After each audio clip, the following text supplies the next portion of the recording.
you do not understand white supremacy, what it is, and how it works, everything else that you do understand will confuse you.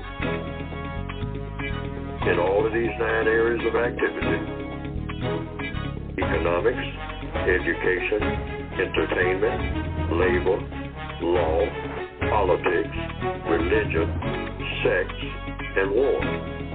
Anywhere on the planet, minute by minute, day by day, all of the time, all of the time, all of the time.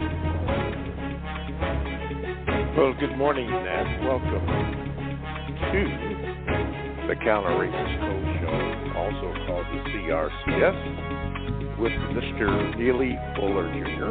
I am your co-host, Mr. Bobby, and we so graciously thank you for this opportunity to be able to speak with you, but more importantly, get the wisdom from Mr. Fuller. Thank you so much.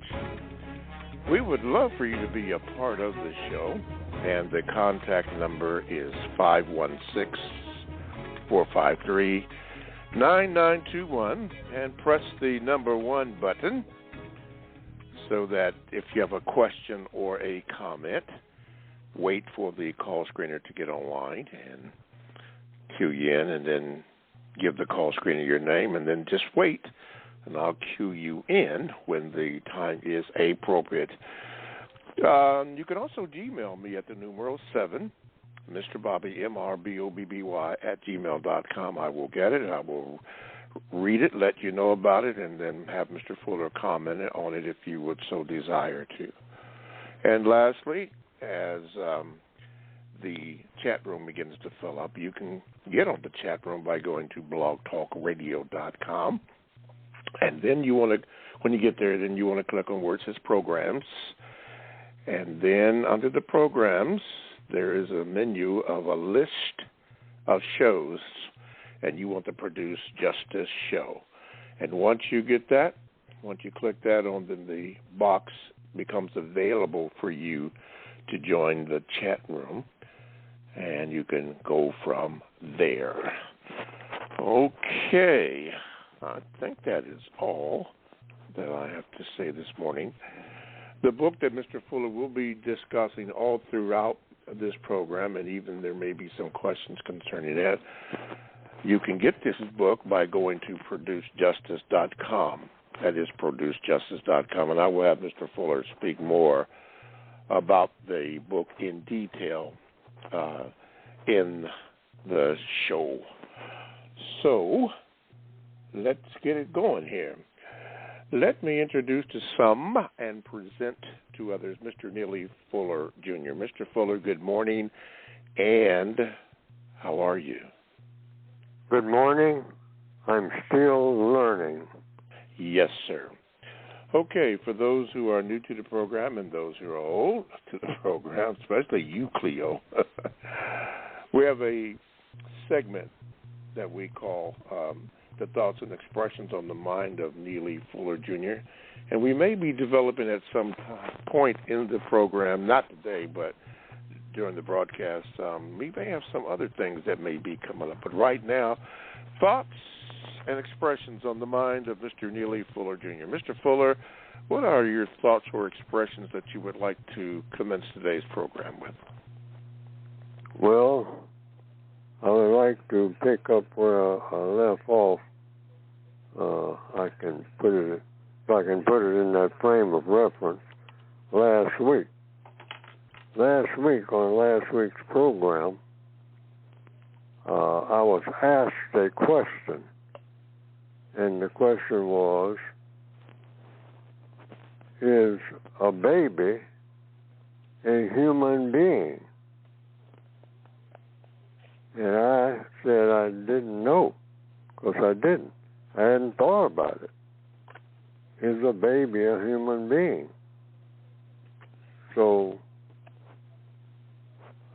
once I'm asked a question, I'm not supposed to turn loose to that question.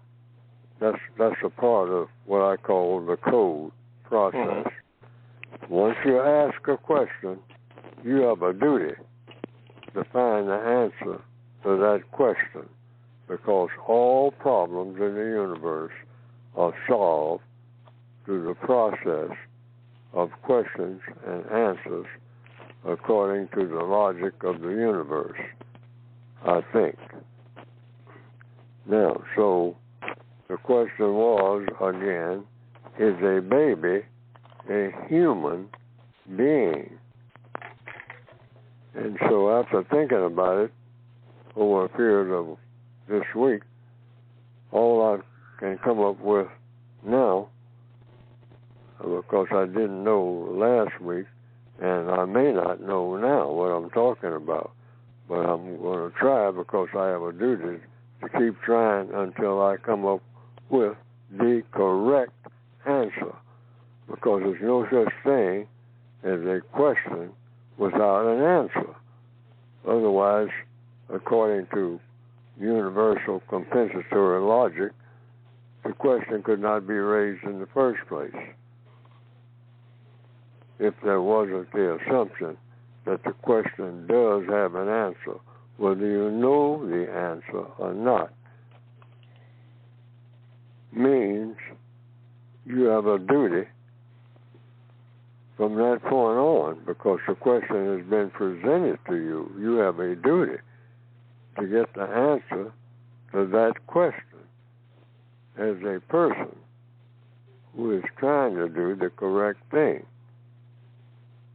So that's just universal logic. So I have here, I wrote it down just a few minutes ago, as a trial answer. So here it is.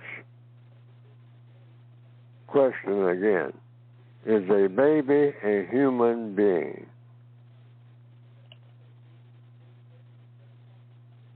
The answer I've come up with so far,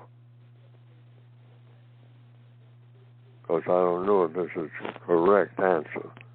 Either it is or it isn't.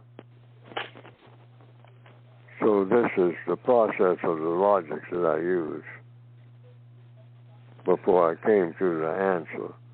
But no, I better give the answer first. A baby is not a human or a humane person, not a human being.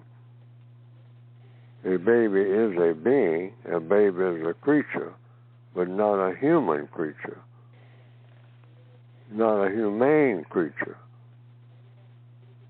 But a baby is a person, and a creature was created. And in addition to having made that statement of no, that's the answer, because I'm supposed to give, that's a yes or no question. Is the baby a human being? The answer is no.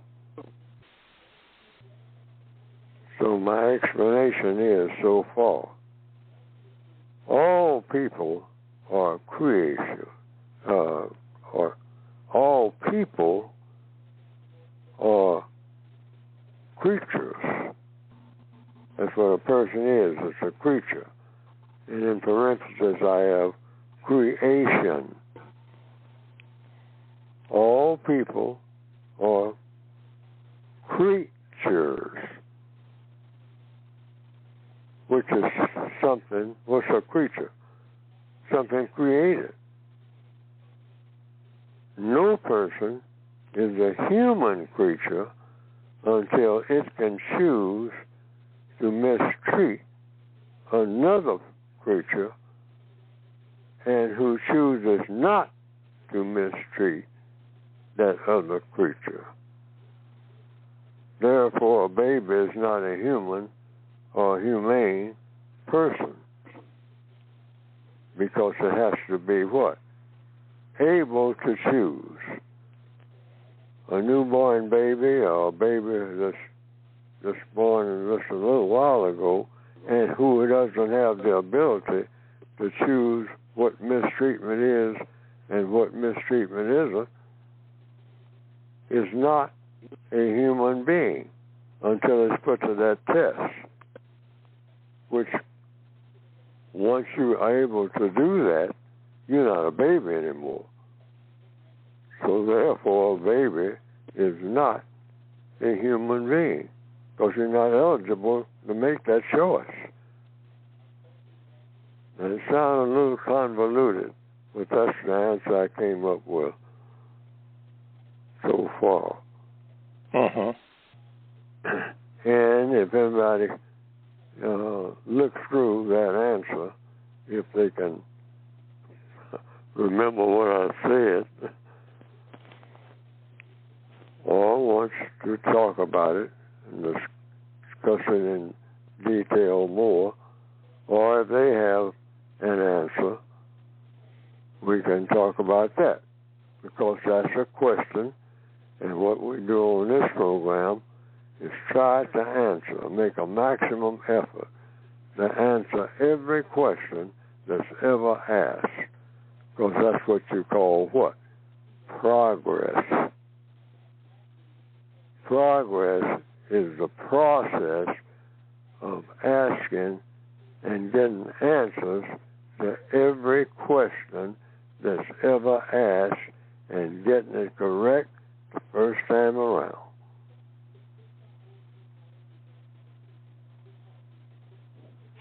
Now I'm ready to take questions. Okay. There you have it. There you have it right there. Okay. 516-453-9921. Chat room is also available for you. All right. Let's go down to Houston. And that's going to be you, Cleo. Get ready. I'm going to clue you in here. Okay. Wait a minute. There we go. Let's see if we can get it in there. Okay, Cleo, you're on. Good morning and welcome to the program. Good morning, everyone. Long live NFJ and forever live logic. As always, I'm so grateful to Mr. Bobby and the entire CRCS crew for their ongoing partnership with Mr. Fuller in this very important life work. Mr. Fuller, you put your mind to the task of dealing with the what to do about white supremacy. Dr. Frances Cress Welsing put her mind to the task of dealing with the why of white supremacy. She purports as an analysis that white supremacists practices white supremacy out of a necessity in order to prevent white genetic annihilation and to ensure white genetic survival on planet Earth. Do you agree or disagree with her analysis, and why? I say it's something to think about, because I don't know. Like I told Dr. Wilson, I'm going to work on what to do about it. And so she decided on her own, well, I'm going to find out why white people are the way that they are toward people of color. That's what I'm going to research.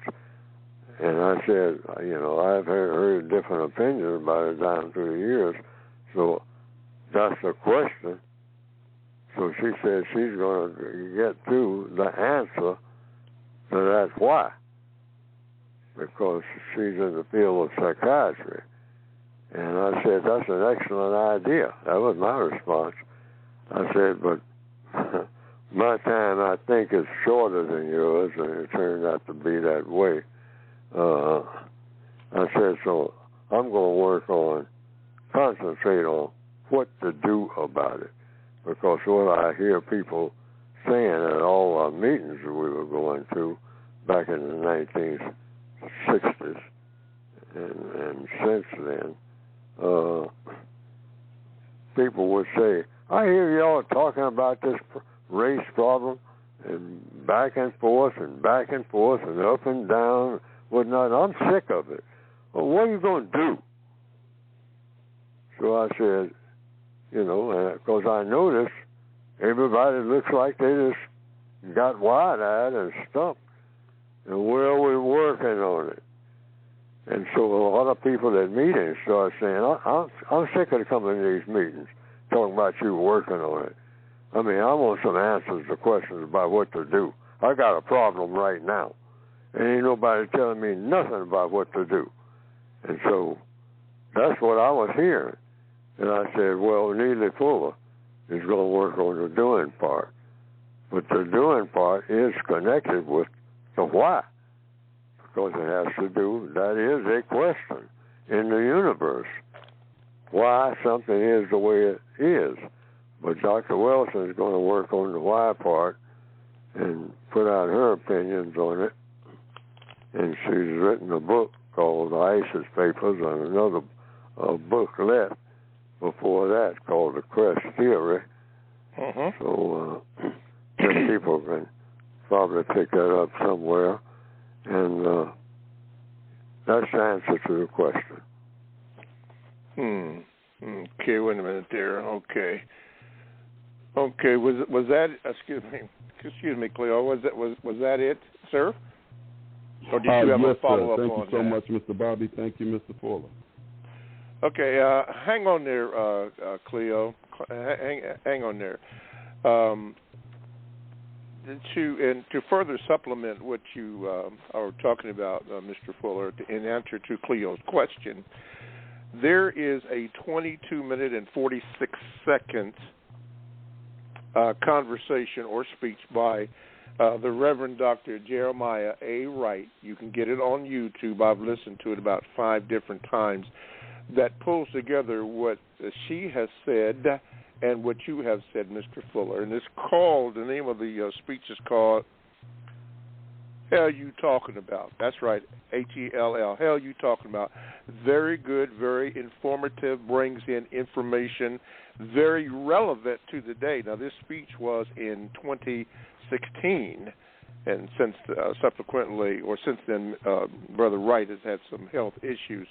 But he's very, very clear and in explaining, documenting with evidence about the things that Dr. Welsing has talked about, and of course you have said, Mr. Fuller. Very, very relevant. Check that out and see how you like it. And those of you who have my Gmail address, Gmail me and tell me what you might think about that. Very good speech. Check it out and see what it is. Okay, Cleo. Wait a minute. Hold it just a second, Mr. Bob, if you don't mind. Yes, sir. Usually people are unprepared, and I'm one of them. Okay. For this type of information. So I had to grab a pen and paper. So you kind of go over that slowly so that I can get it, and so that a whole lot of other people can get it. Okay. And that's something else that I noticed under compensatory law. And sometimes we give out information, because I hear just about everybody doing this all the time. But we make the assumption that people are ready to got a pen to write whatever they're saying down, and what they're saying takes 2 pages. Okay? Okay. And all so, right, I'll do it. So you say 2016, and the person's name is Mr. White. Jeremiah. And you have information. Yes. And that information is that I can get to by going to what? You have to go to, I saw it on YouTube, the YouTube channel. YouTube. Okay. And Jeremiah A. Wright Jr., former President Obama's Jeremiah pastor. Wright. Okay. Yes, Jeremiah Wright. Yeah, Jeremiah Wright. It's about 22 minutes and about 46 seconds long, but it's very informative, and it ties into the question that Cleo asked you, and you answered it, and you answered it appropriately, and it also ties in what Dr. Welsing said, and it bridges both of what she said and you said together with clarity. With clarity. Sounds like something I'd be interested in, and maybe you somebody definitely else would. Oh, okay. Well, I'll take your word for that. And, you definitely and maybe other people would. I'm certainly hoping. Mr. Jeremiah Wright. Jeremiah Wright, yes. Because I wrote down White. See, I got it wrong right out of the gate. Okay. Jeremiah Wright, and you know, like I said before, Brother Wright had, YouTube. He has had some health issues, and he's not been clear in recent writings or videos that I've read, heard of him. But on this one, which was in 2016, he was very clear, very precise, as a matter of fact. And I am deliberately speaking slowly so that, and taking in mind what you said about maybe going too fast. He's very clear, very concise, and if you didn't know that he had health issues, you would have thought that he gave this speech on Sunday, this past. It's very, very good. So check it out. And okay, you say it's on YouTube? It is and on what? YouTube. And what's the name of it? The name of the speech is called Hell You Talking About. Hell You Talking About? Mm-hmm. H-E-L-L? That's it. Just Hell You Talking About. I wrote it down just as it is on there. Yeah, Hell You Talking About. Is that what the hell you talking about, or hell you talking about? No, it's hell you talking about. Now, we would say, what the hell you talking about? Like they might say, what the hell you talking about, Fuller? But it didn't say that. It said, hell you talking about. And he explains that. Okay, that's fine. That's fine. See, I'm doing this for the sake of people who are listening all over the world. Okay? Yes. Hell you talking about by Jeremiah Wright. Yes. Okay. Yes. Well, this is excellent information. So I just wanted to get it clear, because we're not supposed to do anything on this program that causes more confusion. That's exactly so therefore, right. That's why I'm belaboring this point. Why bother? If we're going to cause confusion, we don't need a program at all to do that.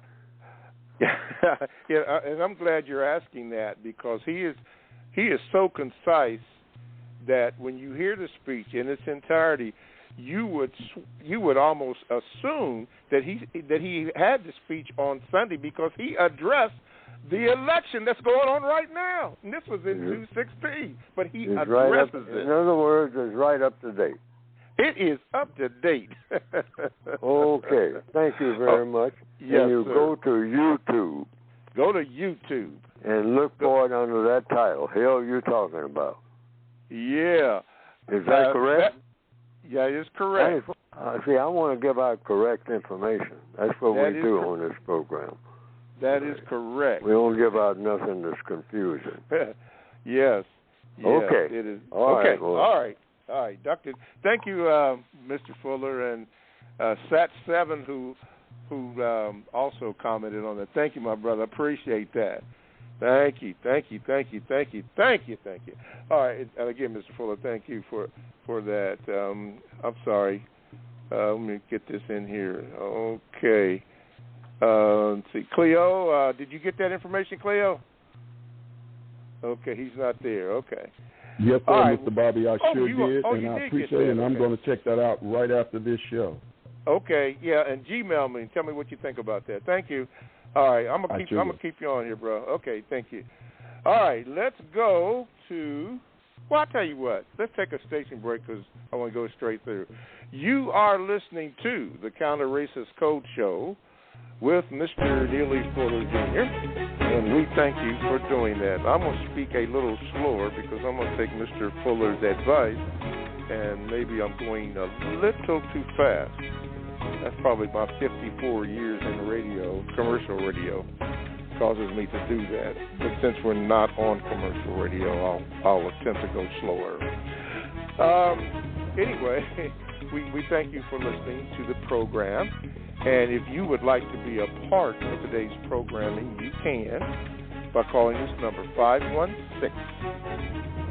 516-453-9921.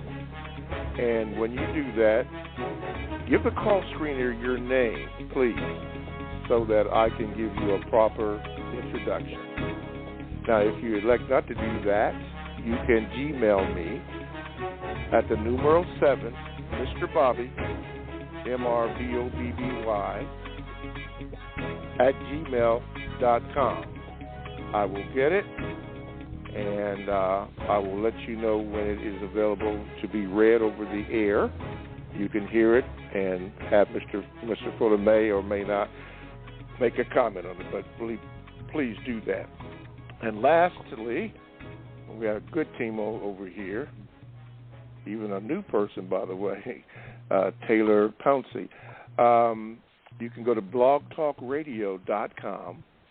When you do that, you can click on where it says programming. And the program you want is, you click on that, then you want to Produce Justice Show. And once you get that, you click on that, and the chat room becomes available for you to get in there, and you can ask your questions and all the other stuff and have Mr. Fuller answer your questions. But one thing about now, when you get in there, please, ma'am or sir, do not ask me a question to ask Mr. Fuller, because that's what the Gmail is for, and that's what the phone calls are for. So we appreciate that. We appreciate that. Okay. Let's see here. I need to find out. I'm going to ask you this, Mr. Fuller, before we go on. Have you been contacted about you being on the Carl Nelson show for the month of March yet? No, I haven't. Okay. All right. Just want to get that so that we'd have that information, because I look forward to hearing you and Mr. Nelson discuss various topics. In fact, I'm still learning from that also, thinking about it. Okay. Going back to the phone lines, let's go to Milwaukee and Corey. Corey, you are on. Mr. Fuller, go ahead, please. Good morning, Mr. Bobby. Good morning, Mr. Fuller. Good morning, Corey. Mr. Fuller. Hi. Mr. Fuller, I feel like I came to a conclusion about constructive results. I just want to ask you if this is a counter-racist, logical way of thinking. That constructive results is the key to this entire process and goal of producing justice. Because if a person is producing constructive results, is it correct, Mr. Fuller, that no one will be harmed directly or indirectly as a result of that constructive result? Is that correct, Mr. Fuller? Yes, no one will be unjustly harmed. In other words, the key word here, another key word, is mistreatment, which is what I talked about earlier about the baby illustration. Mistreatment. Is anyone being mistreated? That's part of the definition of justice. You can't have anybody mistreated and have justice. That's impossible. Martin Luther King has said it. All the philosophers have been saying it. But people just run right past that like that. Well, that's just something to say. There ain't nothing something to say. Is anybody mistreated or not? Yes or no? Slam dunk. That's what we're aiming for. Not just a whole lot. We're trying to cut down unnecessary discussions. Is anybody mistreated or not? Well, yeah, we got a whole lot of people being mistreated. Well, you don't have justice. Next question. See what I mean? You roll right over that one. That's a straight-up answer. No. Or everybody or somebody somewhere is being mistreated. Well, you don't have justice then. What did Martin Luther King say? I heard it back years ago. He said it over and over again. but he put it in this frame of reference, I think, that injustice anywhere is a threat to justice everywhere. Well, injustice anywhere means you don't have justice nowhere. You can't chop it up. And when I turn on the news, I bet if I do it right now, any news, flip some channels on television, on any radio, on any program, and somebody's talking about things happening, lots of people are being mistreated. And people talking about, well, justice was done. You have judges that do it. Justice was done today. No, it wasn't. You ain't even got started because it's still going on outside these chambers. You're talking about this is a work in progress. So I'm doing some rambling now, but... No, you're right on. You're right on. Yeah, but that's the way it works. And so, hey, as long as somebody's being mistreated and you don't have justice, because you don't have justice, is anybody being mistreated, and it's another part to that. You're not finished. You got to have nobody mistreated, and you got to have the person that needs help the most gets the most constructive help. Not tomorrow, right now. If somebody is starving, you got a baby starving today, that baby is starving today. Don't be talking about breakfast tomorrow. Get some food in that baby right now. If food is in any ways available, or you're not doing your duty. And I understand there's a lot of babies right now that are starving to death. Always have been. So when people look around at this world, don't start talking about work being finished. We haven't even gotten started. That's why I don't. That's why, according to logic, celebrations don't make sense. What we're celebrating? Look at this world right now. No, educate.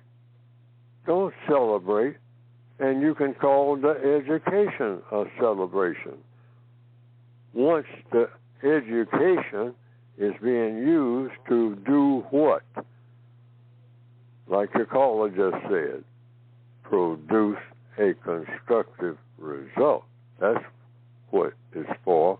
That's all education is supposed to be for. Did it produce a constructive result? You're paying off that student loan. Now look back at that place when you're walking away from it and say, no, they telling me I got a $75,000 debt. I ain't even got a job.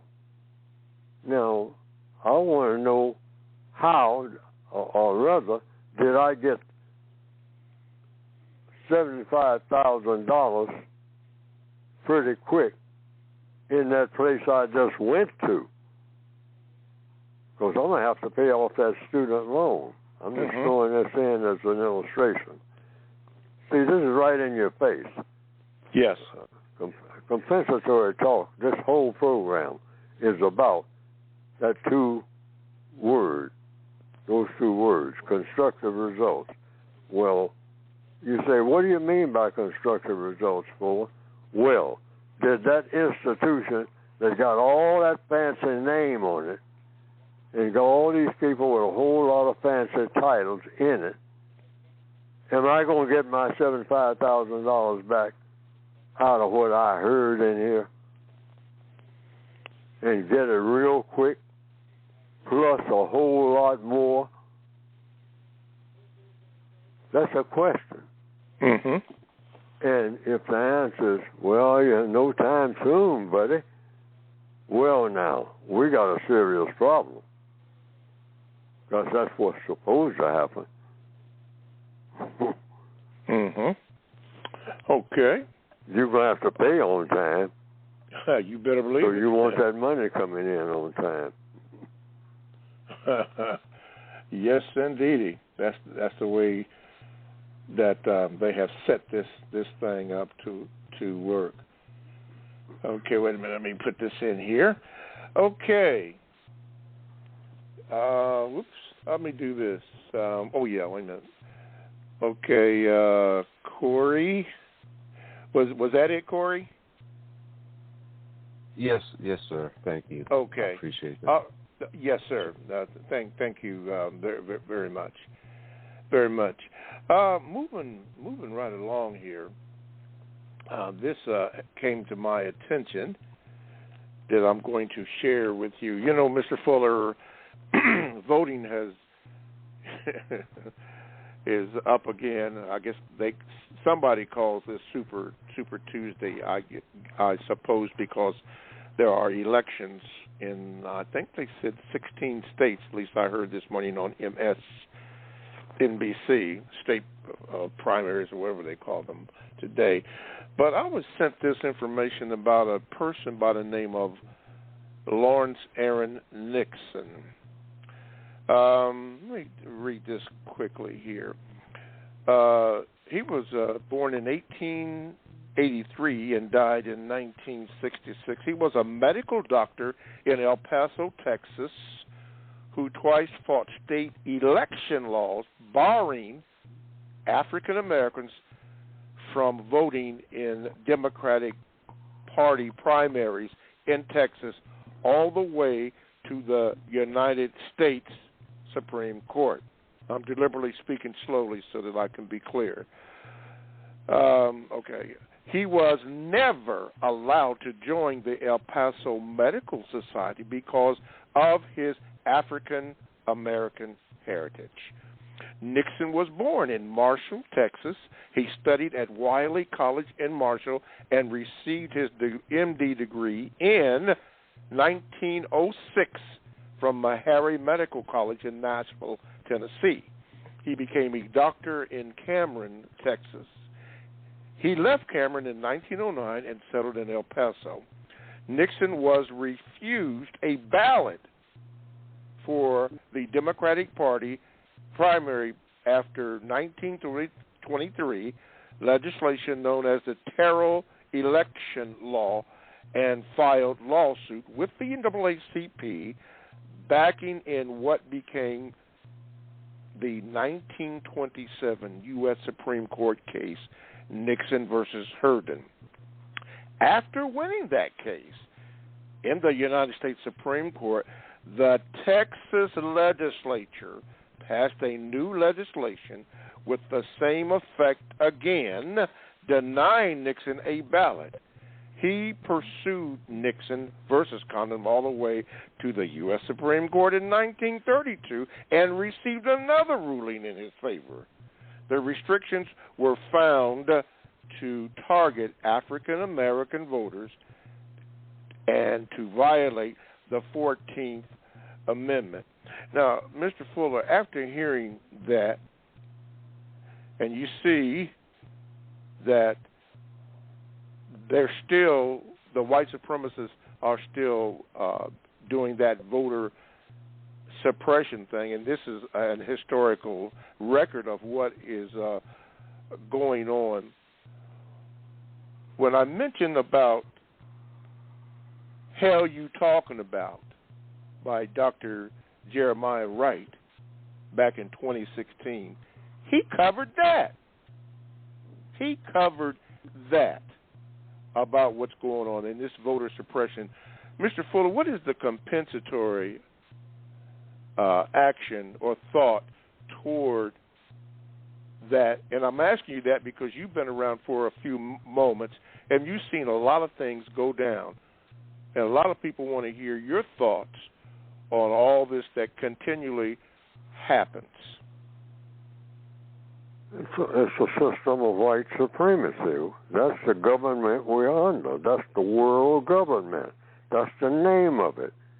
It's not democracy. It's not communism, capitalism, all these other endless isms, I mean, by the thousands. White supremacy, racism, that's it. That's the whole ball of wax.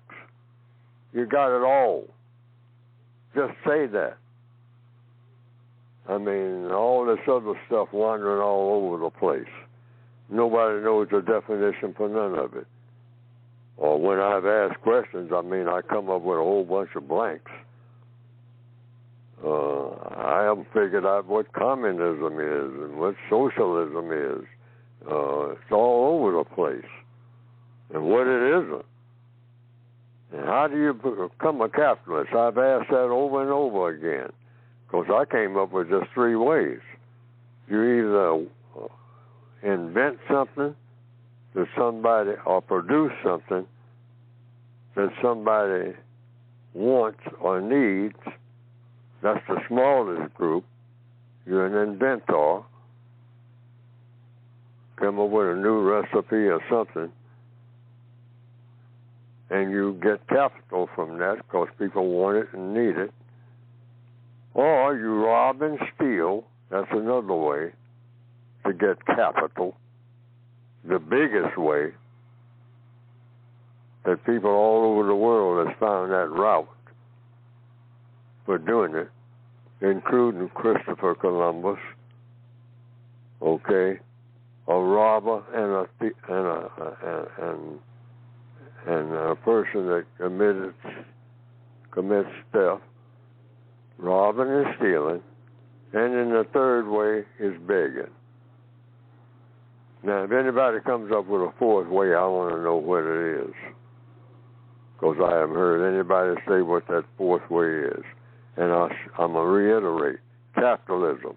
The biggest way to become a capitalist is to rob and to steal. Just try to do it on a huge scale, because that's all it is, the biggest way. But the most correct way is to beg or you invent. These are, otherwise, the only other option is to rob and steal, which is why so many people are in the business of robbing and stealing. Now, if anybody comes up with, those are the only three ways I know, from what I understand about capitalism and how to become a capitalist. Mm-hmm. Okay. Those three things. Now, if somebody comes up with a fourth or a fifth or a sixth way, I want to hear about it. But that's the biggest. And see, the most attractive way is to be a robber and a thief on a big scale. Because when you look around and see what people brag about being accomplishments of people, oh yeah, when you just keep digging and keep digging, you say, wait a minute, King so-and-so, King Leopold, what did he do in the Congo? Robbed and stole and committed a whole lot of murder. Mm-hmm, mm-hmm, mm-hmm. But people say, he's a king. Check it out. Talking about any kings, that's why it's a whole lot of questions about kings and queens. Yes. That black people will brag about. We're great kings and queens. Wait a minute. Wait a minute. Stop and think. Where do kings and queens get their money? They're on welfare. Think about that. Okay. Moving here. One of the other things, Mr. Fuller, that Jeremiah Wright addresses in the speech, hell you talking about, I'm telling you, I thought he made the speech Sunday. He addresses the Civil War and why, but he addresses the Israeli-Hamas war. Now, remember, this was in 2016. But when you hear the speech, you would. I thought that he made the speech on Sunday, but he didn't. All right, let's go to the Gmails and see. Can I use this person's name? I'm not going to use it. Okay, here we go. This is from the Gmail, Mr. Fuller. It says here, good morning, Mr. Fuller. I trust that you are doing well. Mr. Fuller, I wrote in a few weeks back about, quote, staying in the question lane, end of quote. I doubted that it was possible to always remain in the question lane. I thought we would surely have to make statements at some point in time. Mr. Fuller just doubled down on his stance that we should remain in the question lane at all times. I'm slowly becoming convinced that it's possible, but it's difficult because I've never seen such a conversation.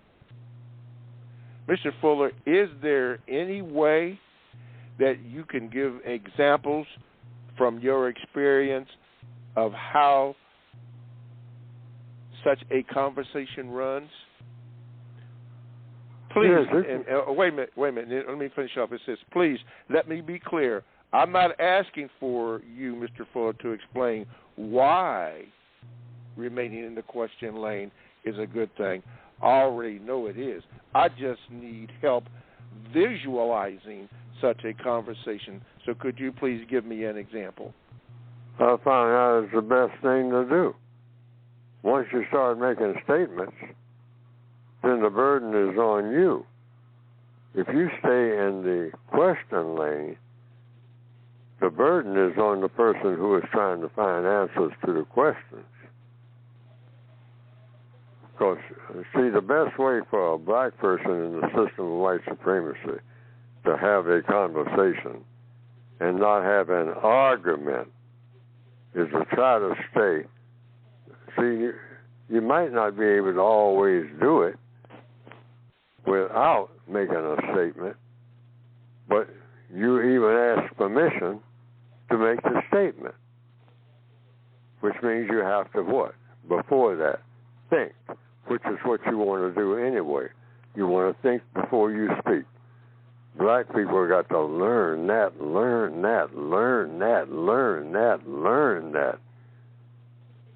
Do a whole lot of thinking. Sometimes a person might say, I asked you a question and you just went silent. And I asked you this question 5 minutes ago. You're taking up court time here. Why are you taking up the court's time and we want to answer the question? Say, Your Honor, that's a question that the judge just asked, all right? Judges have power, okay?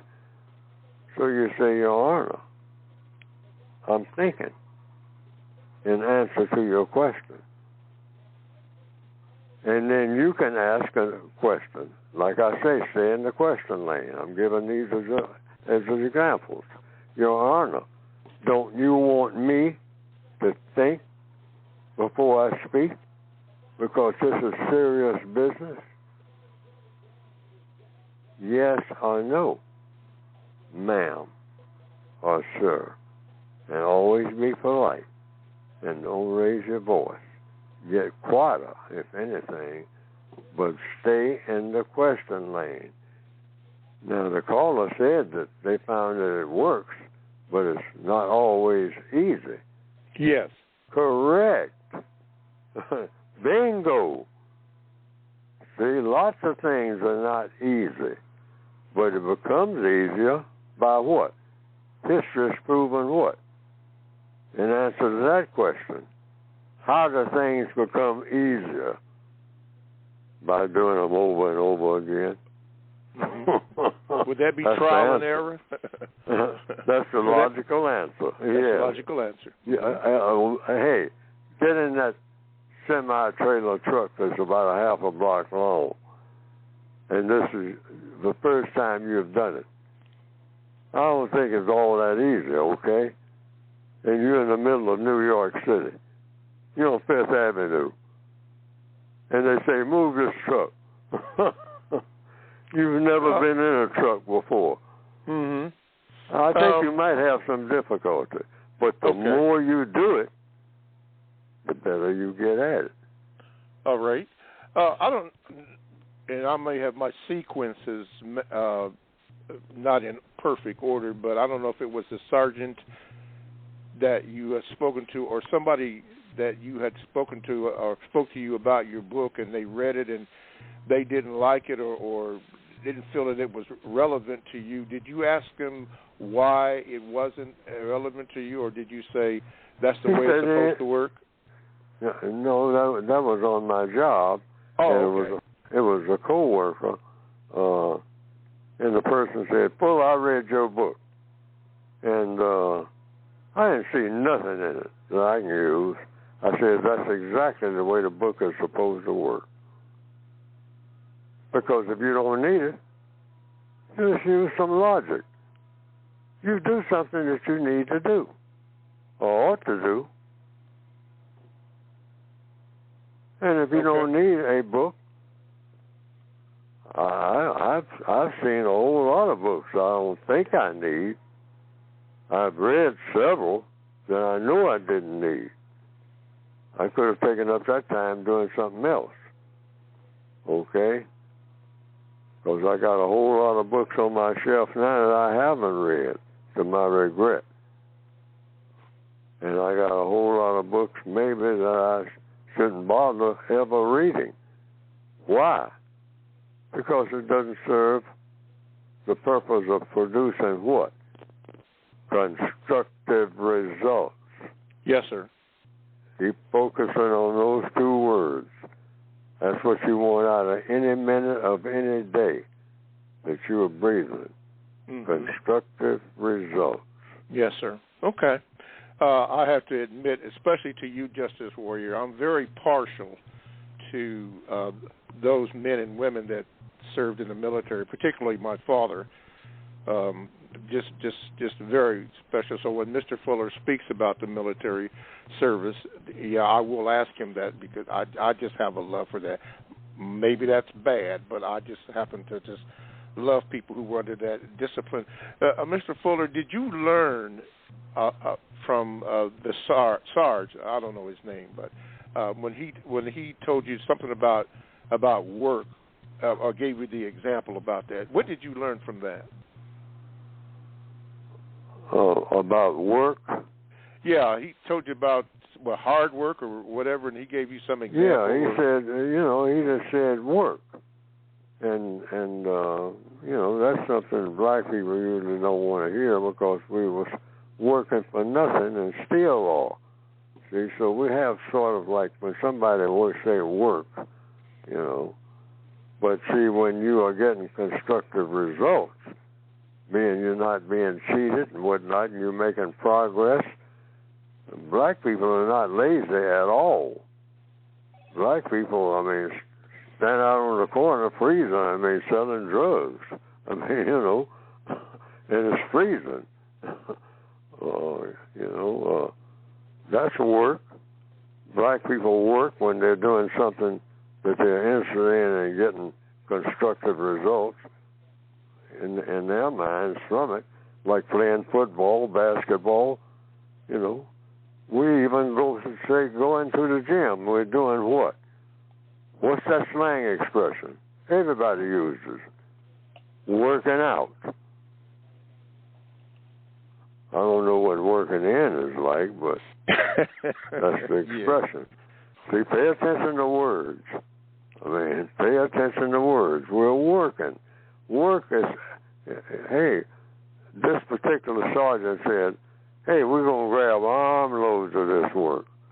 And it's going to be a lot of fun. Why? Because that's the way we're going to look at it. We're learning something. That's one thing he said, Fuller, even when you say that, hey, you're in the military, Fuller, and your attitude is, I ain't doing no more work than I have to do. Say, but if you're learning something constructive, that's not work. And even if it is work, you'll have fun doing that work. Why? Because you're learning something that you didn't know. Mm-hmm. And you might be able to use it at a later time in another place in another day. So you don't get this attitude of having contempt for work. Yes. You know? Yes. You know, because actually, and I thought about it, and I think about it now. I say now, for one thing, people out jogging, I said, suppose this jogging comes in handy, particularly if you're trying, it's 9/11. You're in one of those towers. Okay? Think about that. Now, the plane hit 5 floors above you. Only thing available, the elevator stopped instantly. Stairs. That jogging came in handy.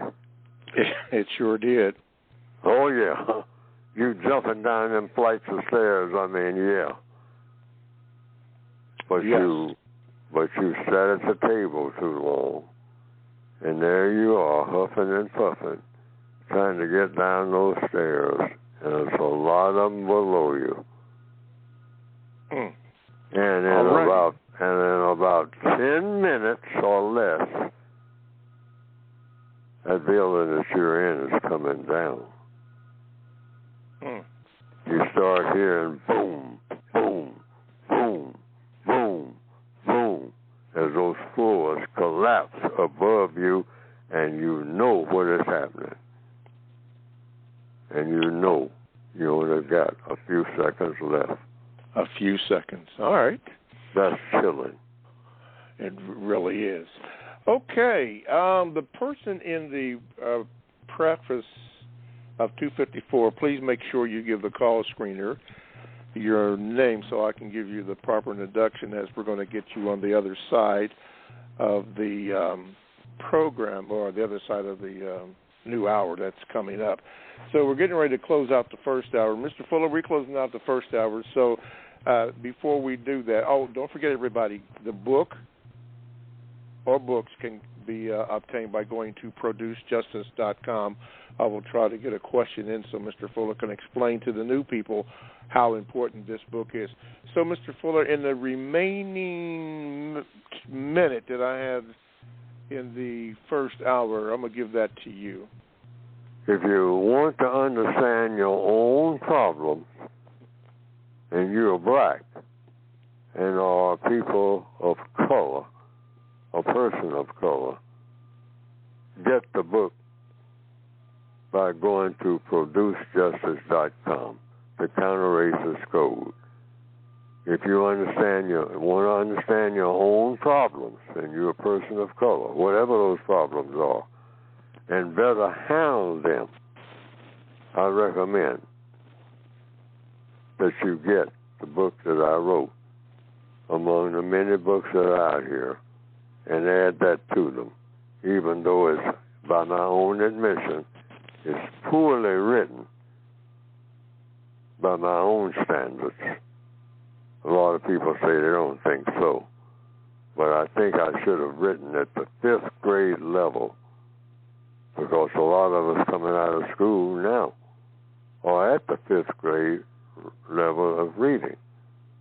But I think I should have written the book, but I had to get it out, using whatever kind of words I could use, and try to make it simple, but I don't think I did. That's why I say it's poorly written. See, every book is poorly written if you can't understand everything that you're looking at. Everything.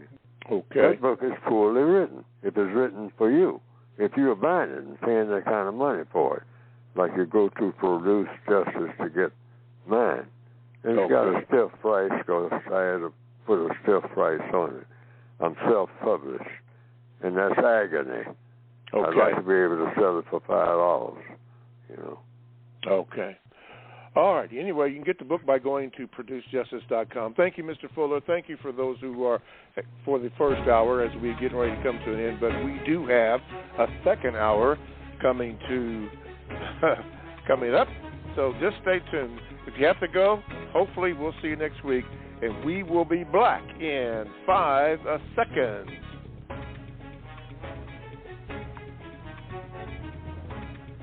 Okay, for those of you who actually counted, welcome back to the second hour of the Counter-Racist Code Show with Mr. Neely Fuller Jr. I am your co-host, Mr. Bobby.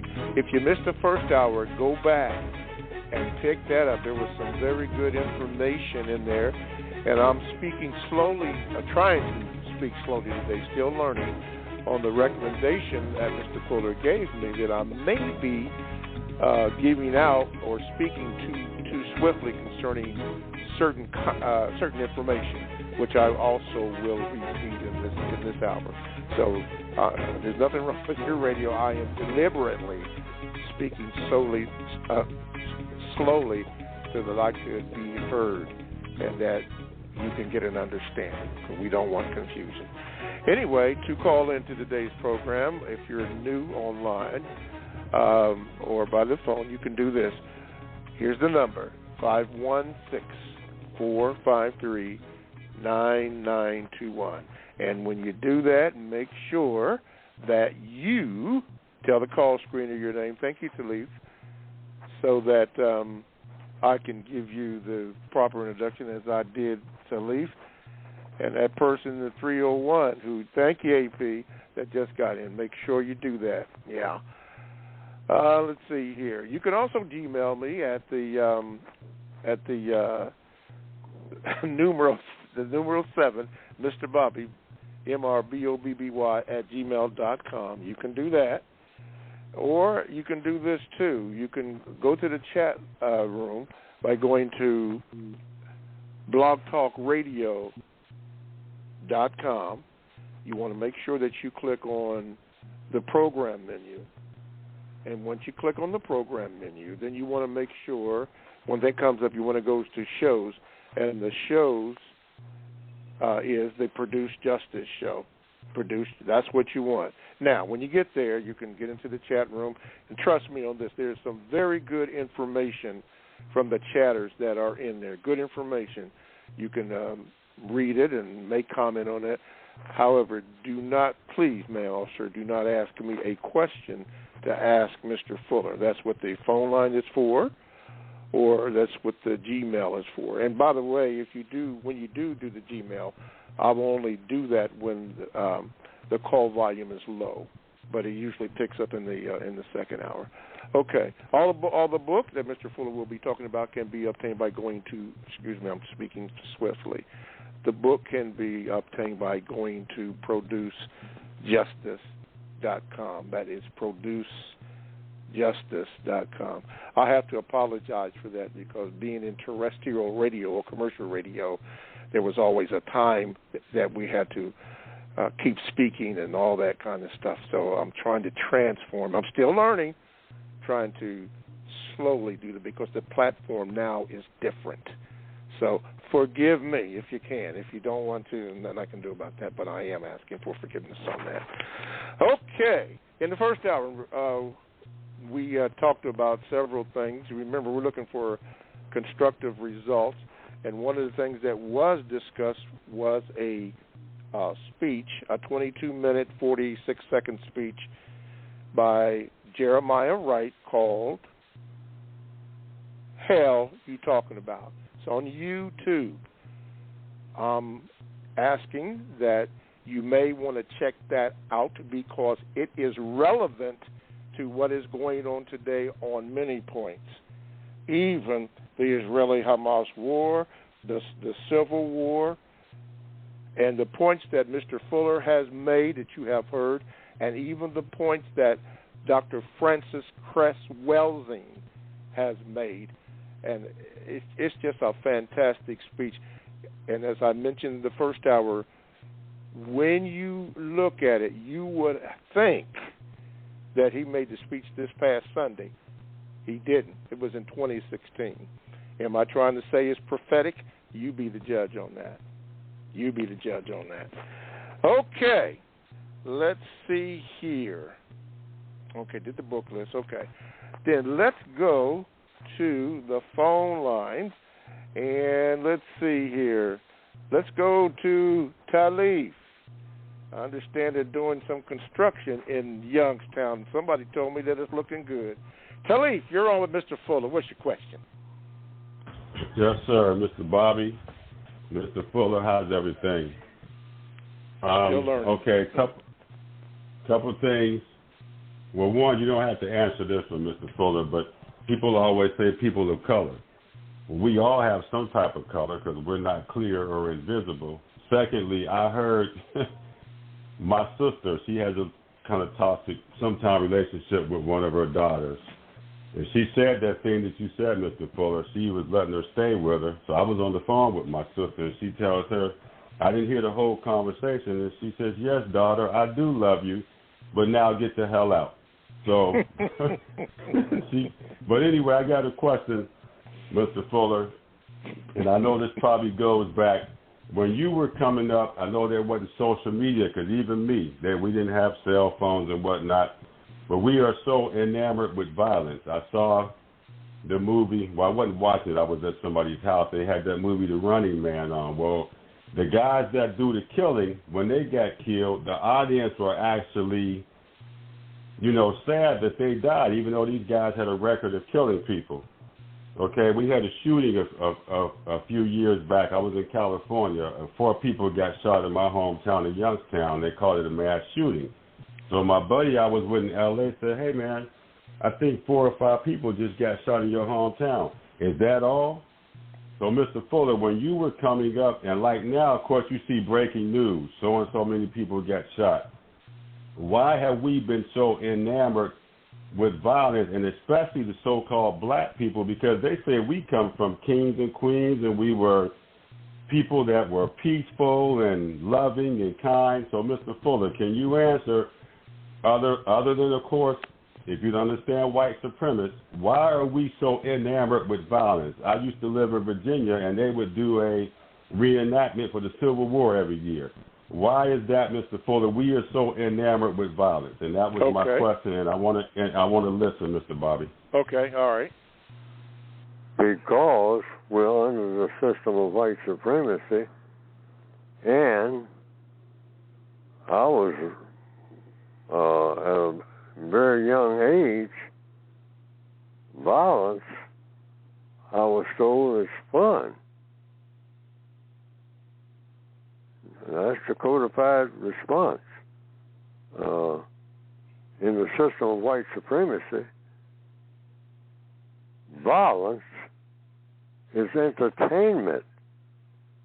And when you look at the entertainment field, it's about being violent, tearing up things, killing people, fireballs, bombs. It's worship.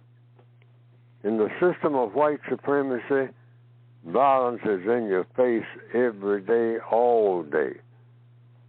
They have reenactments of violence, that what people did years ago. I mean, so-called, hey, let's have another reenactment next week of the Civil War. Everybody dressed up just like they were going through it all again. Oh, boy, that's a lot of fun. Boom, boom, boom, boom. If somebody dies and you go to their funeral, everybody's all dressed up with guns on. And they'll stand right by the casket and fire guns right next to the casket. Well, the person is dead. You worshiping death with guns? I mean, it's supposed to be peaceful and quiet. You lower that casket into the ground, and you be thoughtful of how to think. Be thoughtful about what? About how to have less than this. But people are blowing horns And you might say it's kind of serene to a degree, but they're wearing uniforms of war in many instances. What are you doing with those people with rifles? Standing over the casket with rifles, all ready to kill. We got some of them in the ground, but we can't get them in the ground fast enough. Going out and get some more. As soon as we get away from here, we're going out and do some more. Boom, boom, boom, boom, boom. Bang, bang, bang. Fall down, you're dead. That's one of the first things I learned. Looking under the Christmas tree, where is that rifle I'm supposed to have? Uncle so-and-so said he was going to get me a rifle for Christmas. Well, we got a choo-choo train, a mode of transportation. Well, yeah, I already opened that. But where's that rifle? As soon as I get that rifle, I'm running around the house, bang, bang, bang, shooting at imaginary people. I'm already on that road. I'm 13 years old, 12 years old, 11, 10. By the time I get to be 12, I'm supposed to be out of that anyway, Santa Claus. You know.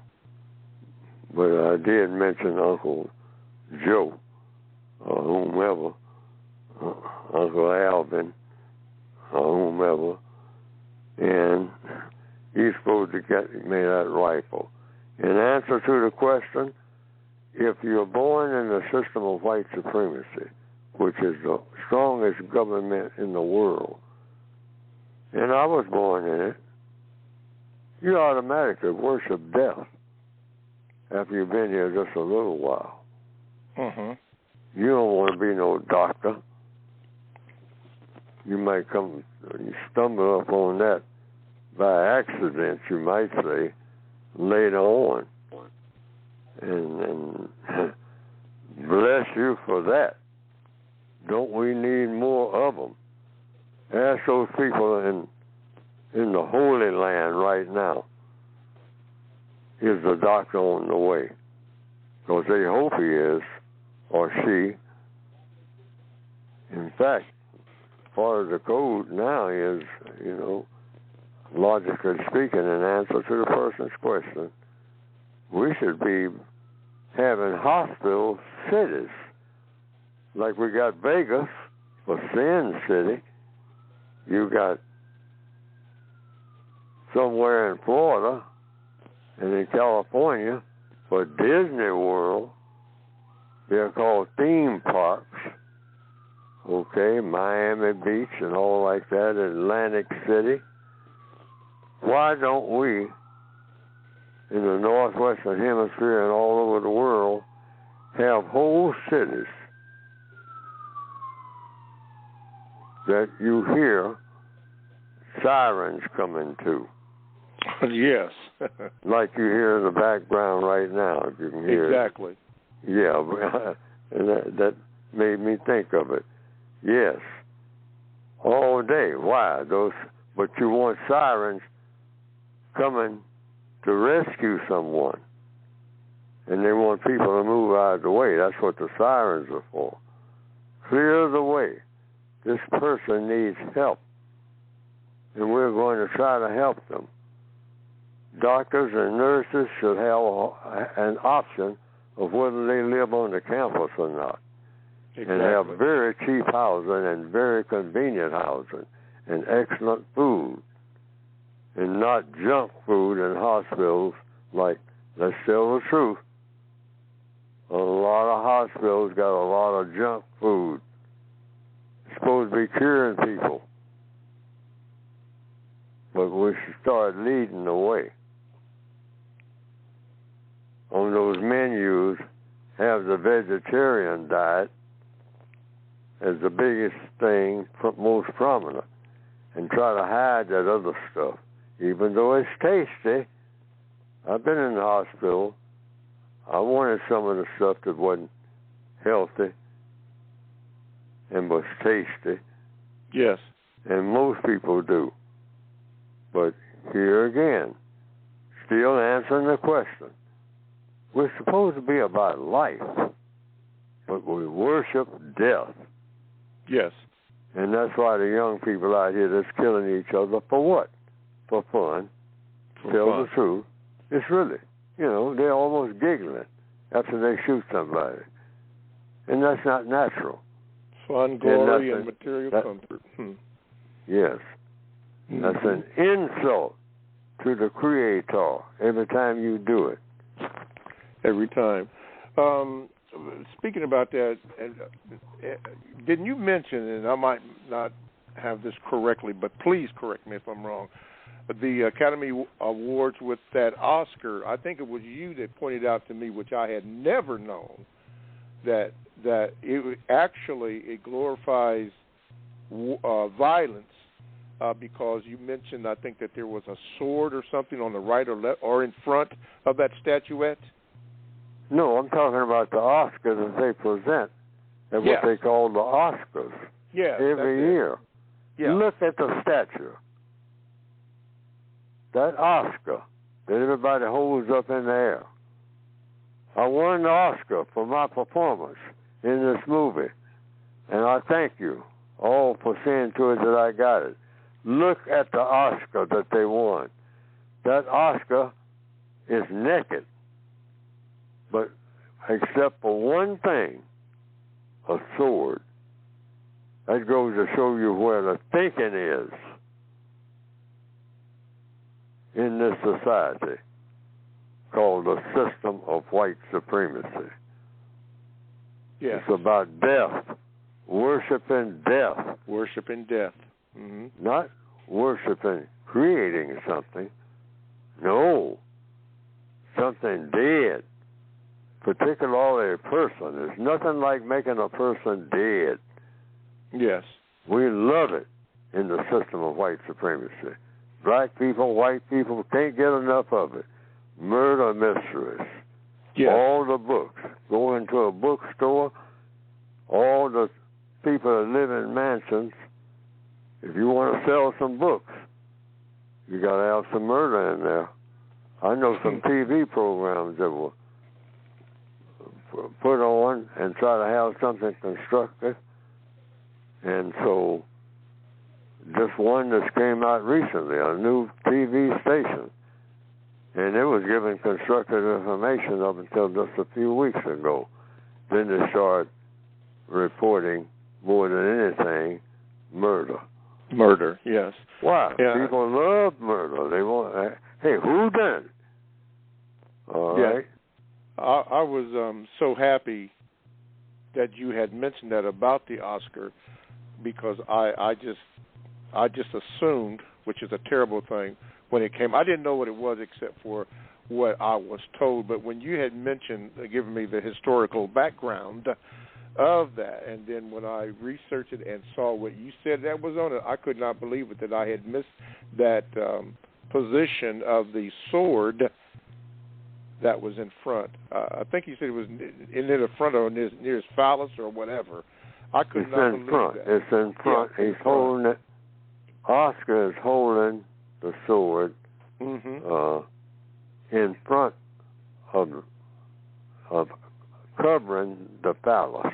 Yes, that's it. That's it. Mm-hmm. Okay. Assuming that Oscar is a male. Yeah. Still learning me. All right, Talib from the Yo, appreciate you, brother. Let's go to the new caller. We got a new caller, Wayne.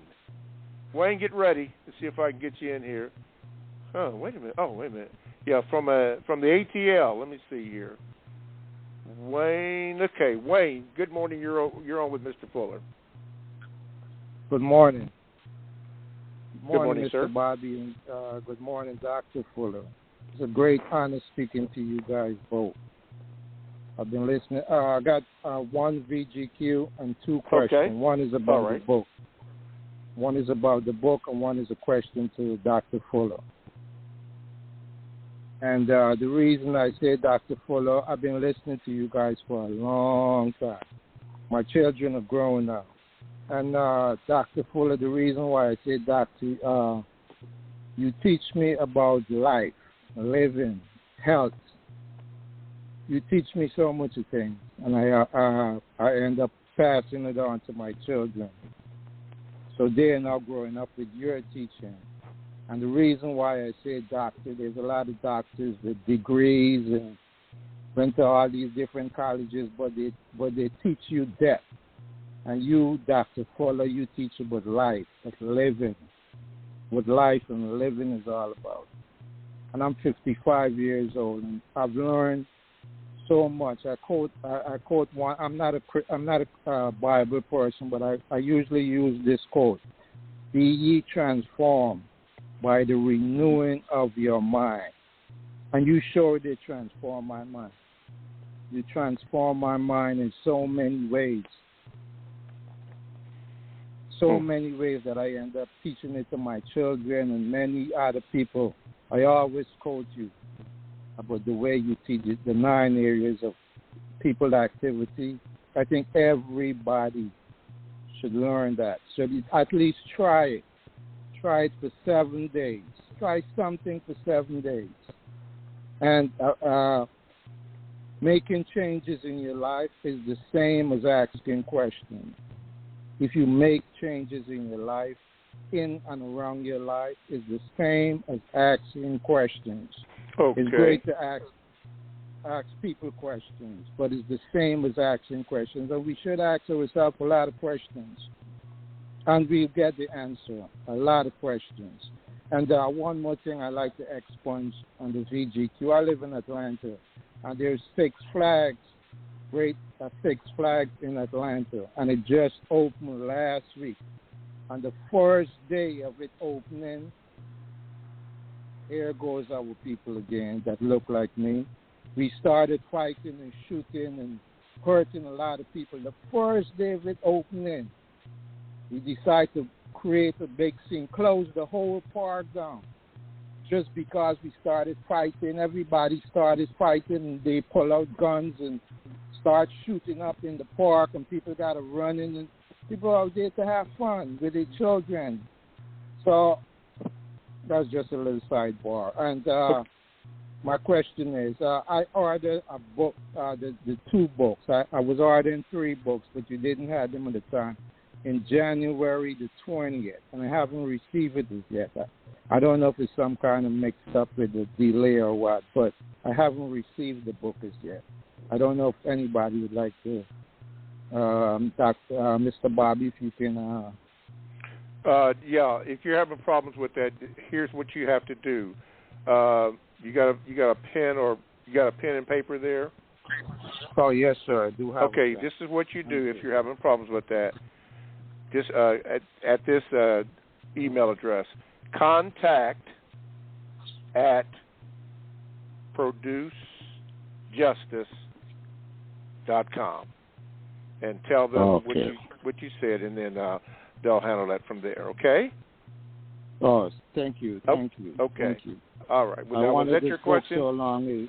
Okay. It's been anticipated to get it. But my Okay. question to Dr. Fuller is, what is your opinion about the key to life, or what is your thought about the key to life? Everybody always talk about what is the key to life.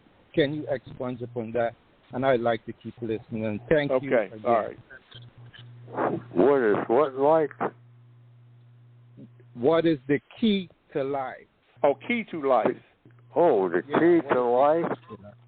Yes, sir. I hadn't thought about it in that context, but if now that I think about it, I mean, right at this minute, it's the focus of everything that we're doing here. Constructive results. I always lead to those 2 words. Anything that when you do it or say it or think about it, it produces a constructive result. Something that is building up rather than tearing down, and that it helps people to get things done that needs doing. That's what constructive results are, that need to be doing.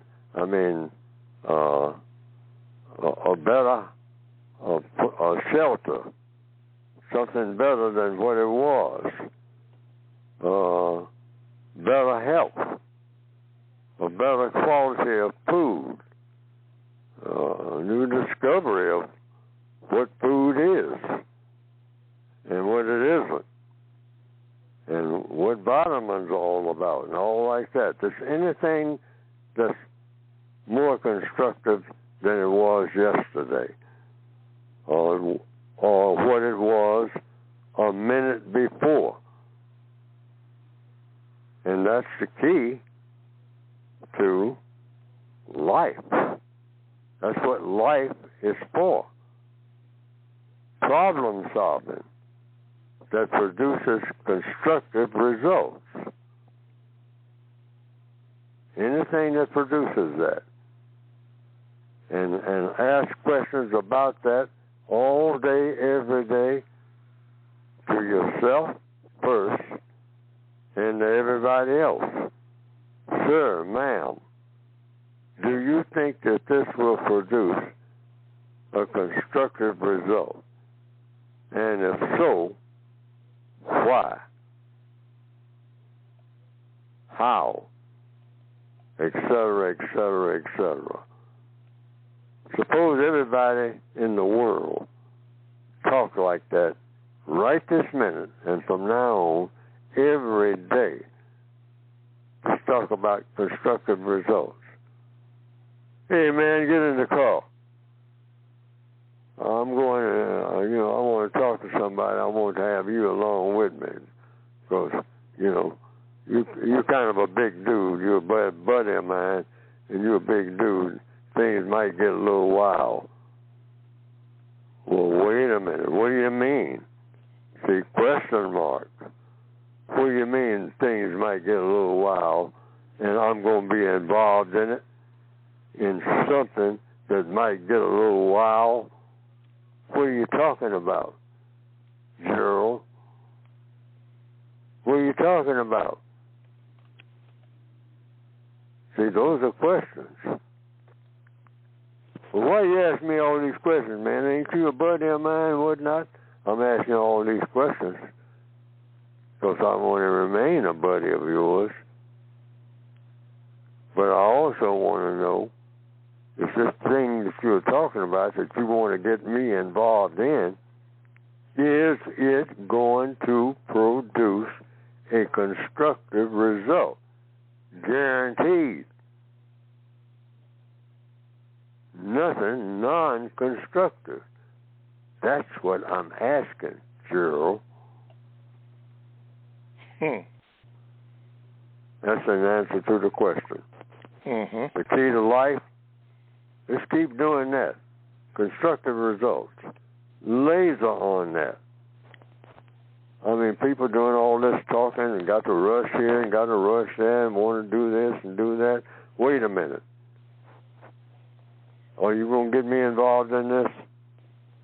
Well, what's going to be the results? The constructive results. The constructive. Oh, yeah, everything's going to produce results. But is it going to be constructive in every way?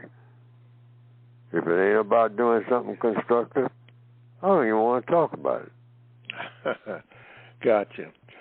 All right, Wayne, in the ATL, since you are a new caller and you've done your work and passed on information to your children, you're still a baby because you're only 55. But listen, thank you. And as I say, or try to remember to say to all new callers, do not be a stranger. With that, we are going to take a break for the final half hour. We got AP coming up, and my buddy Swa is back. So, yeah, all that and more coming up in the next 30 minutes. Listen, getting in contact with the show, we so surely do appreciate you calling in and writing in Gmails and your comments. We would ask, sometime I have a tendency to let you go on a little longer than maybe I should, but I know how it is important to get messages out. But try to, when you contact Mr. Fuller, try to be concise, because as you know, Mr. Fuller answers the request, but he gives a lot of examples, so we want to try to make sure that we give him room to make those examples, so please be sure. You know the contact numbers for those who are new, 516-453-9921. Make sure that you press the number 1 button so the call screener can come on and you give the call screener your name, and they make sure that I get it so that I can, hopefully without messing it up, call your name out correctly, like I used to do with Swaz's name. But he corrected me on that. But anyway, that's what you do. Make sure you push the number 1 button and do that. And if you're a new caller, make sure you tell the call screener that. You can also contact me via my Gmail. The numeral is 7, Mr. Bobby, MRBOBBY @gmail.com. And I will get it, and it may not be read on today's program, but it will be read at some point in time, and I will let you know about that. And, let me slow down. Lastly, you can become a part of the chatters in the chat room. All you have to do is go to blogtalkradio.com. And when you do that, you want to go to where it says programs. And on the program menu, you want to select shows. And the show you want, and you don't need to go any further, is the Produce Justice Show. That's us. You get on there, you're in the chat room, and you're able to do your thing. Caution, though, please do not ask me to ask a question for Mr. Fuller. That's what the phone number is for, and that's what the Gmail is for. Other than that, you are good to go. And don't forget to get the books and past shows are also at producejustice.com. producejustice.com. Yeah. Sometimes I admit I do go fast because I used to be a sports broadcaster and describing action and all that kind of thing, and it is just there. But I'm still learning how to slow it down so that I can become clear. But that sports thing is always in me. That's what I started out with in commercials and all that kind of thing. Anyway, but I'm still learning, so give me a wider curve on that. Okay. One more thing before we go to AP. SWA and AP, as a matter of fact, if you were not listening, we talked in the first hour and hit on it a little bit in the second hour. There is a good 22 minutes and I think 46 seconds on YouTube, a sermon or speech by Jeremiah Wright, the former pastor of the Trinity United Church in Chicago, Illinois. He was Barack Obama's pastor, and I think Barack had to, former President Barack had to,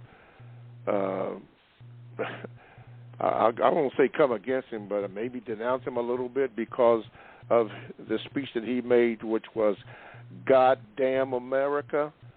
But if you've ever seen that speech, because the news media did show sound bites, but if you see that or view that, I think it's only 9 minutes speech, you will see that they actually did take sound bites out of it and made it seem like he was, what he said was very bad. But he was coming from a historical standpoint and also from a biblical standpoint. So if you get a chance, you want to make sure that you get to watch the video on YouTube called "Hell You Talking About." Yeah, that's the first one, and then for a side venture, you might want to see that speech that got him in trouble, which was "God damn America." You can get the full version, and the truth will come out. Okay, books, producejustice.com. All righty, AP, get ready. Get ready, AP. You ready? Here we come. Let me go over there. AP. Okay, wait a minute. Right over there. Okay, AP, I think. Wait a minute. There we go. AP, you're on. Good morning. Good morning, Mr. Bobby and Mr. Fuller. How are you today? Yes, sir. Still learning. So am I. A quick question for Mr. Fuller, and I would like to comment once he answers the question for me. I'll stay on the line, please. The question this time, I'm going to be brief and right to the point. Is truth alone enough to combat or defeat a lie or falsehoods? No. What is truth? According to the code, is that which is. That which is what? Is what it is at the moment. So the equation, and it's in the code book, truth plus justice plus correctness equals peace. Okay. Truth plus justice. The truth is not alone. You have to have, because look at what you're aiming at. You're aiming at having peace, which means a world the way it ought to be. That's what peace is. Not trying to get there, but the way it ought to be, which is peaceful, which means you have justice and you have correctness. That's balance. You got to find truth first, whatever it is. You want to, we have a slang for it. Tell it like it is, not like it ain't. All right, because that's falsehood. You got to have truth to start with. But truth is to serve a purpose. When you find out the truth about anything, then what is the purpose of truth? First you find out what is, then you use truth to produce a product called justice. That's balance between people. Then you have truth plus correctness. That's balance between people and things. So you have truth plus justice plus correctness, and that's supposed to equal a thing that the world has never seen, a magical thing called peace. It's always in quotes, because there's nothing in recorded history saying we ever had it, except according to some religions, we had it for a brief moment, but according to Christianity, a person named Adam and another person named Eve kind of messed up. I don't know how long they were here before they did it, but they must have been given some type of substantial time, certainly given time, according to some scholars, to know that they were doing something that they shouldn't have done. And there ain't been peace ever since, because a lot of people know the story better than I can tell it, because I don't try to ascertain whether it's true or not. But to answer the question, you got to have truth before you can get anything done. Truth about what? About everything that it takes to get something done. And the something should lead to balance between people, which means nobody's mistreated along the way. And the person that needs help gets the most constructive help immediately. Okay? And then also you want to be treating the environment correct, so that we don't have things happen in a way that they shouldn't happen. The water, the air. You don't want to inhale smoke. If you find out from experiment that smoke is not healthy. And you find that out by what? Seeking the truth.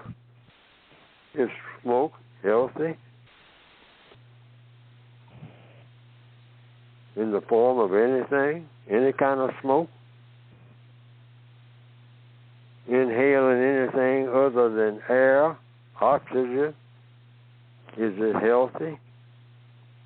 Well, most people say it's not. So you try to, until it's proven otherwise, find out first of all the truth of whether inhaling smoke under any condition is healthy for the body. It either is or it isn't. That's a question. That's just for an example. But in answer to the question altogether, truth alone is supposed to be a tool.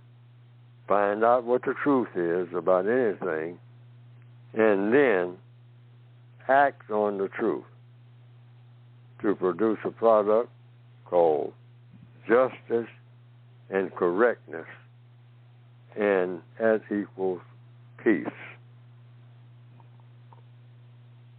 May I ask, Mr. Fuller? The reason why I asked that question is because we are witnessing the effects of racism, white supremacy, in terms of that's the dominant government that you talk about. It's been established. It's an evil system. It's been established. It's been expanded. And we are witnessing the refinement of the system based on color. And the white supremacists have been very effective in using lies, fears, law, and the might of their guns to execute their code. And they continue to just show that they don't care about the truth or the environment or us or anybody else.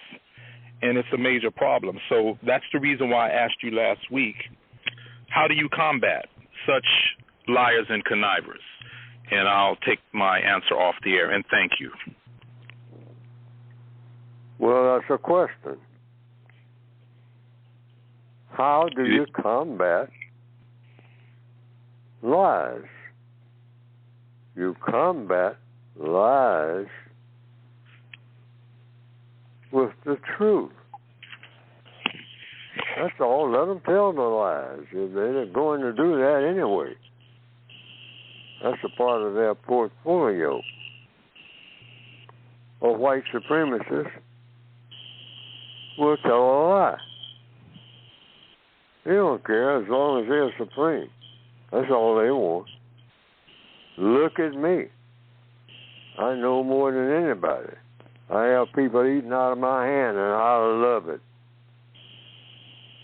And I worship death, the death of all those dark people. But I don't want to kill them all. Like if you're a chicken farmer, you don't kill all the chickens, or you'll be out of business. So the white supremacists want to stay in business. So kill a whole bunch of them every day, by the millions, if you got the millions to kill. But always save at least one male and one female of those black people so that you can do what? Produce some more chickens to kill. That's how that works. Mr. Fuller, we see that in the system that hatred and jealousy is a strong and very deadly and evil emotion. And when we see that let's, for example, we see that three main characters are more dominant in the news as such: Putin, Netanyahu, and Donald Trump. And we see that they're the modern day Caesars, and Mr. Trump especially, and Putin, all of them are like mob bosses, and it has the world in perils. And that's the reason why we're looking at the mindset of an evil mindset of depopulation and genocide as an agenda, and it's proven it as in what we see on television every day. And you're right. They glorify violence, but it's deadly and it's not constructive. And they have shown that they will take the country, the world down with them in their lust for power, more power. So thank you, Mr. Fuller. Still learning. All right, AP. Thank you so much, bro. Okay, let's see here. We have a caller on the line, but I don't have your name, so I'm going to have to go ahead on with it. Usually we have you give your name, but go ahead with your question for Mr. Fuller, caller.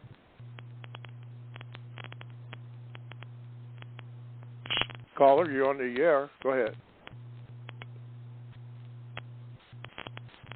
The person in it's the 847 area code. Got your hand up here. You're on with Mr. Fuller. Go ahead, please. Yes, Grand Rising, Royal Family. Okay, there we go. Okay. Yeah, Grand Rising. This is Minister Akaya here, and I have the Real Deal Bible study on the Blog Talk Radio, and I've announced many times about your show. It's a dynamite show. And I am a member of Trinity United Church, and I was there when Dr. Wright made that speech about goddamn America. Yeah. And it was taken out of content. Yeah. That man has helped so many of us wake up, get up, and do something about our condition. Not only here in America, but in Africa, our homeland. I just wanted to say that he retired that year. And yeah. Barack Obama had the nerve to not even give an apology when he was in the White House, which would have helped us get reparations. So that's what I just wanted to say about that comment. Yeah, listen to it all. Jeremiah was a dynamite speaker. If he told you about a hot day, you were wiping your eyebrows. So I just thank you for what you're doing, and I just wanted to take a chance and say hello. That's really all. Okay, really appreciate that very much. And Thank I will you. continue to listen more. And I've purchased the books, and I've passed on the books, and I talk about your show constantly on my show. So thank you very much, and to all your listeners. Have a wonderful day. Thank you very much. You know what my question is? When are we going to wake up and stop believing the fairy tales? We'll That's get what that I want to know. question When are we going to wake up and stop with the fairy tales? We got Santa Claus, Easter bunnies. We're waiting on Jesus to come back. We are the Jesus types. It's a prototype. It's not a being. That's what I have to say. Thank you very much. All right. Mr. Fuller, when are we going to stop believing that fairy tale? Well, it depends on what the tale is. I mean, does it reveal truth or not? Either it does or it doesn't. The revelation of truth is a priority before you can do anything. If you want to find out how to get to Hartford, Connecticut, you just say, do I go south from where I am, or do I go east or west? Those are questions. So the way to find the truth about anything is to ask questions. It's the law of the universe that when you ask a question, the laws of the universe, I think, have proven that the answer to the question starts gravitating into the mind of the person who continues to ask the question. The answer to that question, the laws of the universe, picks it up. Like your signals in the air when you're using your cell phone. The laws of the universe say somebody's asking this question. So I'm going toward, this is the answer now, out there in the universe, because there's an answer to every question. That answer starts coming toward the source of the question. Scientists understand this. This is why they call it research and things like that. Said, hey, said, you were searching for that yesterday, Willie? Say, yeah, I had a question. I still got that question. I don't have an answer. So I was working on that question all day yesterday and all night last night until I fell asleep. Now I woke up. That question has not been answered, but I'm going to continue to ask it. And if he keeps doing that, or in the case of a female, she, that answer will arrive. Just keep at it. Keep at it. It may be slow because your mind, the answer might be right there, but your mind, because you got your mind on other things, it's not picking it up. But somewhere, if you just keep it there and keep it there and keep it there and keep reminding yourself, that's why it's called a remind, that you still don't have an answer to that question, and that question is definitely worth answering,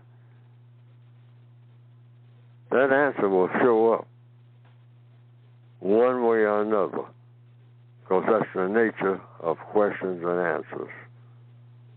The universe is set up that way. Okay. All righty. Well, let's do this here in the remaining moments here, Mr. Fuller. Let's talk about your book that you can get at producejustice.com. You can go to producejustice.com. I would recommend that you do. And you will have a whole lot of the answers to your questions about what to do and say on the job and things like that. The answers, hopefully, I try to put the answers in words that hopefully will be understood and, first of all, thought about. Think before you act on anything, and don't act on anything that anybody tells you, neither for anybody else, until you think about it. And then you come up with what? A approach to solving whatever problem, and most people say that they do have problems that you want solved. The whole book, the volumes, the Word Guide and the Basic Book, is about problem solving in the most constructive manner that Neely Fuller can think of, because I use my own. I don't put nothing in the book that I won't use myself. I recommend it. Why would I recommend something that I won't do myself? I depend on it. I depend on the logic that I try to put in it. So you get it by going to producejustice.com and see what you think. Now, it's a stiff price on it, like I've been saying. I mean, I would have serious doubts about buying my own book. If I was in a bookstore now and I'd never seen it before, and I look at that title, and then I look to see who the author is, and then not nothing that I recognize. Neely Fuller, who's that? Okay, and I would finger through it. I would probably put it back on the shelf, particularly when I turn it over and I see that price on it. I'll say, no, oh, no, no, oh, no, oh, no, no, no. All right. Do you have anything else in here about race that will help me to get out of this dilemma that I'm in? All right. That would be my first reaction. But if I want to gamble, I would probably get it. If I looked at the back of it, that would be the first clue, the main clue. That's why I think people start writing something about what they're writing about and put something on the back of the book. In fact, when I was talking to someone about publishing the book, that's one of the first things that the person asked me. about. Say, what would you put on the back of this book if we publish your book? Give us an idea, because that's what the reader is going to do. So I think that if you just pick up this book, if you see it anywhere, and just turn it over to the back, it'll give you some idea, particularly when it says that no major problem that you got is going to be solved. A major problem that you have is not going to be solved unless you are dealing one way or another with knowing how to respond to racism. If you're a person who is classified as black and or not white in the world as it is in right this minute. So go to producejustice.com and you can order the book if you can't find it in your local bookstore, which is most likely you won't. You say it won't be in the bookstore? Most likely, the average bookstore, like the name brand bookstore, the average bookstore. I'm not talking about black bookstores now. Okay. You may find it there, but in what you call the major bookstores, okay, which are not black. Okay. And there's a reason for that you don't have any black major bookstores. Not a proliferation of them. For one thing, black people are being systematically by the white supremacists taught right now not to do much reading, particularly of books. Look at something being presented on television or presented on the internet some kind of way, and in a way that's going to strengthen the system of white supremacy. I haven't even seen in the major bookstores I've been in, I haven't been in it lately, that publication 1620. 1620 or 1619? 1619, rather. 1619. Okay, yeah. Yes. Have you seen one, Mr. Bobby? No, a copy sir. Of it? No, sir, I haven't. Not since that stuff had come out about them trying to do something with books that were partial to black Americans or black people, rather. Come to think about it, I haven't come. Now that you mention it, Well, I haven't been in a lot of bookstores lately, but in the ones I have been in, the major ones with major bookstore recognition, the name brands, people that go to bookstores, they know what I'm talking about. I haven't seen that book. I haven't seen that book in a couple of libraries that I've been to. 1619. I have not seen that book. Wow. Okay, well, that's something for me to adventure as I go out today. Well, anyway, we've come to the end of today's program. Thank you, Mr. Fuller, and thank you for all the callers. Forgive me for the mistakes I've made. I did make plenty, but I'll try to do better. The final words to you, Mr. Fuller, as we shut this bad boy down for the week. ProduceJustice.com. And everything that you do today and from now on, think about this. Every day, every minute, is whatever you do, whatever you say, wherever you go, who you contact with on your cell phone, that next person you're going to call, is it going to produce a constructive result? Yes. If it's not, or you think it's not, don't do it. Don't. All righty. Well, thank you again, Mr. Fuller. Thank you, callers. Thank you, team, for putting this bad boy together. Again, we'll try to do better next week. Everybody have a good, safe week. Remember, we are all still learning. Last word for you, Mr. Fuller. Produce justice. Produce justice. All right. All right, thank you. Bye, everybody.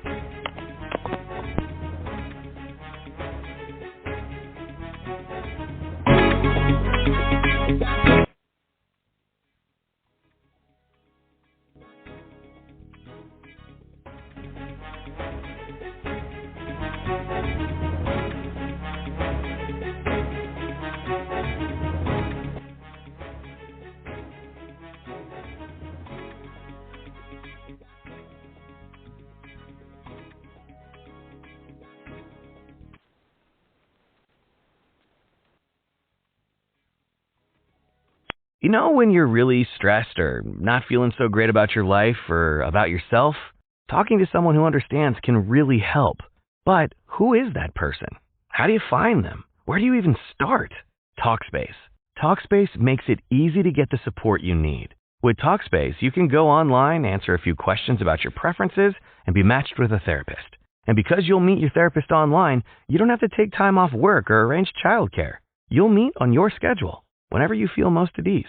If you're depressed, stressed, struggling with a relationship, or if you want some counseling for you and your partner, or just need a little extra one-on-one support, Talkspace is here for you. Plus, Talkspace works with most major insurers, and most insured members only pay a $25 copay or less. No insurance, no problem. Now get $80 off of your first month when you go to Talkspace.com. Match with a licensed therapist today at Talkspace.com.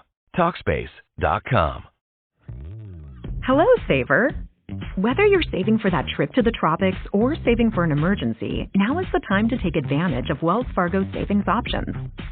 Wells Fargo offers savings accounts that can help you save towards your goals. So, what are you saving for? Visit a Wells Fargo branch or wellsfargo.com/save to open a savings account today. Wells Fargo Bank, N.A., member FDIC.